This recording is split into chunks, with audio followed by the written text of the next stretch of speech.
Bismillahirrahmanirrahim. Buktinya Nabi berhijrah sampai turun perintah dari Allah. Bukan kalau inisiatif mungkin Nabi udah hijrah duluan ke Habasyah, tapi tidak. Ke Habasyah itu bukan hijrah lari dari suatu kondisi, karena yang hijrah ke Habasyah itu bukan sahabat yang lemah, teman-teman. Yang hijrah ke Habasyah itu Utsman, Ja'far. Kalau kita lihat kedudukannya di Mekah sebetulnya nggak terancam. Utsman keluarganya kuat, nggak ada yang berani ngancam Utsman. Ja'far keluarganya juga kuat, kabilahnya kuat, nggak ada yang ngancam Ja'far. Utsman dan Ja'far ini tidak dalam kondisi tertekan sehingga hijrah ke Habasyah. Terus kenapa hijrah ke Habasyah? Membangun network, membangun hubungan keluar dari Mekah supaya nanti Islam ini bisa berkembang, ekspansi. Kalau mau dibilang lari dari kota Mekah, harusnya hijrah itu orang Habasyah sendiri dong. Bilal, kan itu aslinya orang Habasyah ya. Kenapa nggak pulang kampung aja? Toh dia di Mekah dalam keadaan dizolimi, lemah, nggak punya siapa-siapa. Kalau seandainya hijrah ke Habasyah, misinya adalah lari dari siksaan orang Mekah, harusnya yang pertama hijrah itu Bilal, bukan Utsman dan Ja'far. Jadi Nabi tidak hijrah ke Madinah kecuali karena perintah Allah, bukan karena sempit dadanya. Jadi ketika Nabi dibedah 2 kali, akhirnya dada Nabi itu muat untuk kesalahan-kesalahan orang yang menzolimi beliau, yang ngerecokin beliau, sedangkan beliau tidak merasa berat dengan hal itu. Justru apa yang membuat Nabi berat, teman-teman? Ini nih kerennya Nabi nih. Apa yang membuat Nabi berat dan sampai-sampai kayak sakit Nabi teh? Apa? Nabi kasihan sama mereka. Bukan Nabi sebel sama mereka. Kalau kita kan beratnya gara-gara sebel ya. Beratnya gara-gara ilfil, beratnya gara-gara sakit hati. Kalau Nabi beratnya di dada beliau itu karena kasihan sama mereka. Ada seorang laki-laki Yahudi meninggal, jenazahnya diarak gitu, ditandu mau dikuburin, Nabi nangis. Kenapa? Kasihan, dia belum sempat beriman tapi sudah meninggal, sehingga nasibnya nanti di akhirat dalam keadaan terancam. Nabi sedih atas dia, bukan sedih atas diri sendiri. Sehingga ayatnya di dalam surat Al-Kahfi itu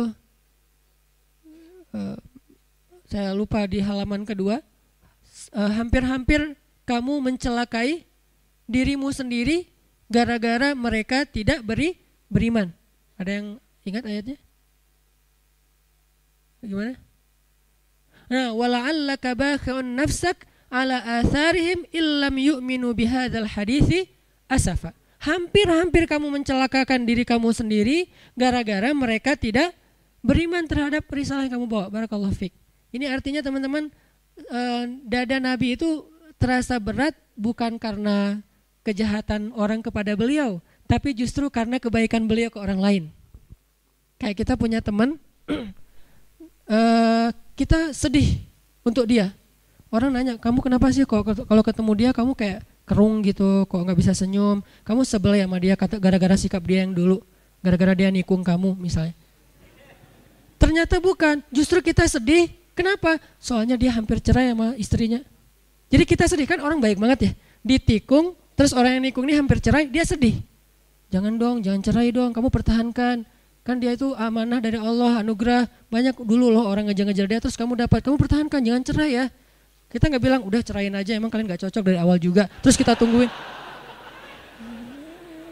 Nggak kayak gitu, kan Nabi gitu banget ya. Nabi senang kepada siapa sahabatnya? Zainab bintu Jahsy. Tapi Allah mentakdirkan Zainab nikahnya sama Zaid bin Harithah, malah anak angkatnya Nabi. Sehingga Nabi pas disuruh ngelamar Zainab buat Zaid, ya ngelamar sih ya gitulah, pokoknya ngelamar aja ya. Tapi setelah itu Nabi ngerasa, oh ya udah berarti takdirnya buat Zaid. Nah setahun kemudian Zaid datang kepada Nabi minta nasihat karena mau menceraikan Zainab. Allah kasih bocoran, nanti kalau Zaid datang, dia minta nasihat tentang istrinya, bilang ceraikan istrimu. Itu Allah yang ngasih ilham. Pas Zaid datang Nabi bilang apa? Amsik zaujatak, tahan istri kamu, jangan diceraikan. Coba kurang baik apa Nabi coba? Allah udah ngerestuin, suruh cerai aja nggak apa-apa, nanti habis itu kamu nikahin Zainab. Kan Nabi sama Zainab udah serak dari awal juga, karena Zainab ini perempuan yang soleha, baik. Sehingga Nabi siapa sih yang nggak tertarik dengan seorang perempuan yang hebat gitu. Sekedar respect, sekedar takjub gitu. Ya Nabi punya perasaan respect kepada Zainab. Tapi Nabi tidak mengikuti perasaannya kalau tidak karena perintah Allah. Nah tiba-tiba nikah sama Zaid, anak angkat Nabi. Ya udah jadian sama Zaid, nggak diingat-ingat lagi. Setahun kemudian Zaid datang, Rasul, kayaknya saya nggak cocok sama Zainab. Gimana kalau saya menceraikan, boleh nggak ya Rasul? Kata Allah sebelum Zaid datang, nanti kalau dia tanya gitu bilang ceraiin aja ya. Kata Nabi, jangan, tahan istrimu, coba gimana? Saking baiknya Rasulullah SAW, itu lapang dadanya Nabi ya. Tapi qadarullah, namanya Allah tentukan mereka emang bertahannya cuma setahun, pulang-pulang walaupun Nabi bilang tahan istrimu, Zaid menceraikan juga Zainab. Setelah menceraikan Zainab, masa idahnya beres, Allah bilang datanglah kepada Zainab, lamar dia untukmu. Nabi berat. Kenapa? Nggak enak sama Zaid. Coba. Padahal kan udah nggak ada hubungan, tapi tetap nggak enak sama Zaid. Masa Zaid cerai terus langsung saya nyamber gitu kan ya, kayak nampung banget gitu, ditunggu-tunggu banget. Jangan-jangan selama ini Zaid nggak berkah tuh gara-gara doanya, mungkin ya Allah mudah-mudahan nggak harmonis, cepet cerai atau apa. Kan jadi kayak nggak enak gitu kan. Jadi Nabi itu orangnya ra'fah banget, jaga perasaan orang banget, nggak enakan banget. Kenapa? Syarhus sadar. Beliau lebih mending beliaunya yang dibikin nggak nyaman daripada bikin orang lain nggak nyaman. Itu Nabi banget tuh. Beliau lebih memilih biar saya aja deh yang repot, yang jadi riwah, tapi jangan ngeriwahin orang lain. Itu Nabi banget tuh. Ini namanya syarhus sadar. Makanya Allah bilang, alam nasyrah laka sadrak ya Muhammad, wa wada'na anka wizrak ya Muhammad, alladzi anqadha dhahrak ya Muhammad, wa rafa'na laka dzikrak ya Muhammad. Kemudian Allah bilang, fa inna ma'al usri yusra, inna ma'al usri yusra. Itu motivasi. Udah tenang aja di balik kesulitan, bersama kesulitan ada kemudahan, bersama kesulitan ada. Artinya itu satu paket, nggak usah dipisahin. Nggak ada kesulitan, nggak ada. Yang ada kesulitan, kemudahan satu paket. Ma'iyah, kebersamaan, nggak bisa dipisahin. Bukan setelah kesulitan, kemudahan, bukan, bersama. Arti bersama memang datang berbarengan. Berbarengan Ustaz, kok saya nggak ngerasain? Nah ini nih. Bersama dengan kesulitan ada kemudahan, itu datangnya bersamaan teman-teman. Bukti bersamaannya apa? Kadang-kadang kalau misalnya kita lagi ada kesulitan, jadi mudah tahajud, ya kan? Jadi mudah ke masjid. Bukankah itu kemudahan? Adakah yang lebih berharga daripada Allah kasih nikmat hidayah dan ibadah, nikmat taqarrub kepada Allah, nikmat lebih dekat kepada Allah? Emangnya ada yang lebih berharga dari itu? Kita aja yang kadang-kadang gak fair, menghargai ini lebih daripada yang itu. Padahal itu lebih berharga. Allah ambil kita nikmat misalnya tadi habis diputusin, kan itu berat ya. Langsung sempit dadanya. Tiba-tiba lapang dengan, ya Allah dia gitu banget sama saya. Apa yang kurang dari saya tuh udah habis-habisan loh ya Allah, tuh dia modal tuh udah habis semuanya, motor udah dijual,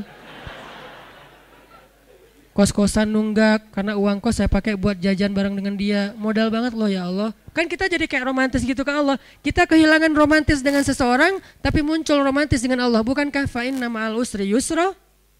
Dan itu yang paling sering. Belum lagi nanti setelah itu, setelah romantis sama Allah, Allah kasih hadiah-hadiah, Allah kasih kejutan-kejutan dan seterusnya. Jadi Allah kayak ngemotivasi Nabi Muhammad SAW. Artinya lapang dadanya Nabi itu bikin beliau bisa bertahan. Syukran ya Rabbi, syukran, hadaita qalbi, syukran.